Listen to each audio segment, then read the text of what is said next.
Bom dia, graça e paz, queridos irmãos e irmãs, aqueles que nos assistem aos vídeos que temos colocado.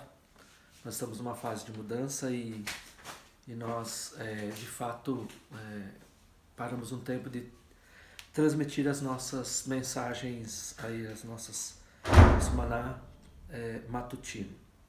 Eu quero hoje compartilhar com os irmãos. Hoje é meu último dia na casa onde estou gravando este vídeo. Estou de mudança para um novo bairro, mais próximo da nossa igreja, e me veio à memória sobre oportunidades e olhares diferentes.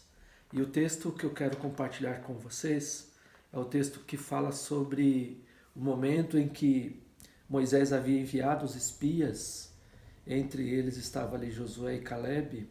Josué, que levava o nome de Oséias também. Eles voltam e dão um relatório para o povo.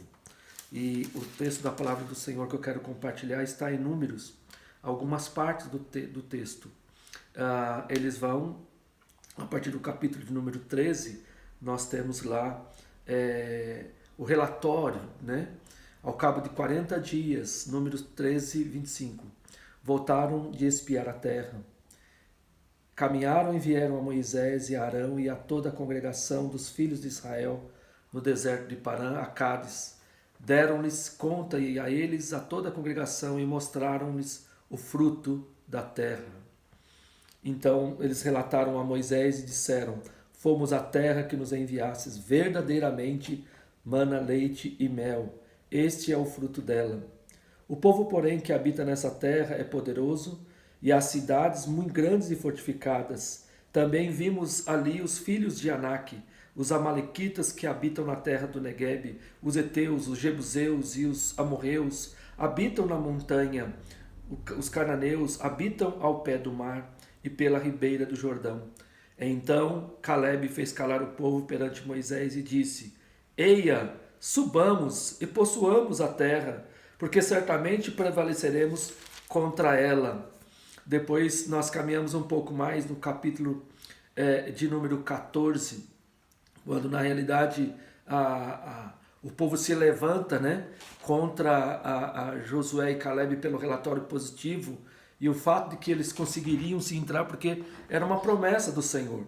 O que eu quero trazer para nós pensarmos aqui, queridos, é que o Josué faz uma afirmação interessante para nós e nós vamos ver essas duas visões. A visão dos espias que são rebeldes, que têm uma visão ruim, que não se lembram que o Senhor havia determinado, estabelecido que eles possuiriam aquela terra, não pelas suas próprias mãos, mas pelo poder da ação do nosso Deus. Então no capítulo 14, Josué, ele levanta e vai dizer algo que é importante para ao povo, para a questão de uma visão diferente, uma visão positiva, uma visão da promessa de Deus. Então, capítulo 14, verso 5. Então Moisés e Arão caíram sobre o seu rosto perante a congregação dos filhos de Israel. E Josué, filho de Num, e Caleb, filho de Jefoné, dentre os que espiaram a terra, rasgaram as suas vestes e falaram a toda a congregação dos filhos de Israel, dizendo: a terra pelo meio da qual passamos a espiar é muitíssimo boa. Se o Senhor se agradar de nós, então nos fará entrar na terra e nola dará, terra que mana leite e mel. Tão somente não sejais rebeldes contra o Senhor e não temais o povo dessa terra, porquanto como pão os podemos devorar. Retirou-se deles o seu amparo. O Senhor é conosco, não o temais. Então essa última frase que Caleb diz, né, a eles: não os temais, né? O Senhor já nos deu amparo. O Senhor é conosco. Eu quero lembrar, porque nesta mudança é uma mudança estrutural. Nós podemos olhar as mudanças da nossa vida de duas maneiras, ou de uma maneira muito negativa ou muito positiva. Nós podemos olhar para a situação atualmente da mesma forma, né? Esse momento, olhar de maneira negativa, talvez murmurar, ou dizer: oh Deus, por quê? Por quê? Ou olhar como Josué e Caleb, olhar que Deus tem uma promessa para nós, olhar como Deus está nos conduzindo, como Deus tem nos amparado, olhar para frente e ver oportunidades. É no meio da crise, é no meio das grandes dificuldades que vivemos, aonde oportunidades aparecem de nos reinventarmos. Este momento que eu estou fazendo, transmitindo esta mensagem, é uma maneira de se reinventar. Por quê? Porque a tecnologia é algo novo para mim. Eu sou da década de 60, 66 aí, né? Fizemos aniversário no último dia 22 e veja bem, eu estou me reinventando. Se ficar olhando para as dificuldades, se olhar como os demais espias, 10 espias olharam para o povo que havia na terra, nós vamos nos enfraquecer, nós vamos esmorecer, nós vamos nos desanimar. Se olharmos, né, agora a época de mudança, arruma a casa, tudo, se olhar para a quantidade de coisa que temos que fazer, nós vamos nos desanimar, nós temos que olhar para frente, nós temos que olhar para aquelas promessas que o Senhor tem deixado a nós. Não temas, não temas, o Senhor é conosco. Não olhe as coisas que estão acontecendo apenas com o olhar da angústia, do sofrimento, mas saiba que o Senhor está sobre toda a situação e nós precisamos entender isso.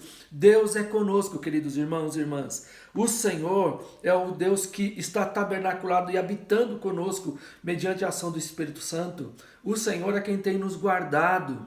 Então, no momento de mudança, nesses momentos de crise, agora em breve nós retornaremos às atividades, com certeza o cenário que se nos apresenta como o cenário que havia na mente daqueles que estavam ali, daqueles espias. Mas Josué e Caleb olharam de maneira diferente. Josué e Caleb lembraram-se das promessas, do poder, da manifestação do poder que Deus havia já dado a eles na saída do Egito, né? Do abrir o mar, de ver os faraós, seus soldados, seus cavalarianos, todos lançados nas águas profundas do mar, do grande mar. E querida igreja, vamos nos animar, vamos olhar para frente com a esperança, com a certeza de que o Senhor é o nosso amparo, de que o Senhor é a nossa esperança. Eu deixo aqui a última palavra aqui de Josué. Tenha uma certeza, o Senhor é conosco, não os temais. Esta mensagem que eu quero deixar a vocês neste último dia, nesta casa onde passamos aqui um pouco mais de um ano e indo agora mais próximo da igreja. Que Deus abençoe grandemente a você e a todos que com certeza estarão assistindo a este vídeo. Louvado seja o nome do nosso Deus. Amém.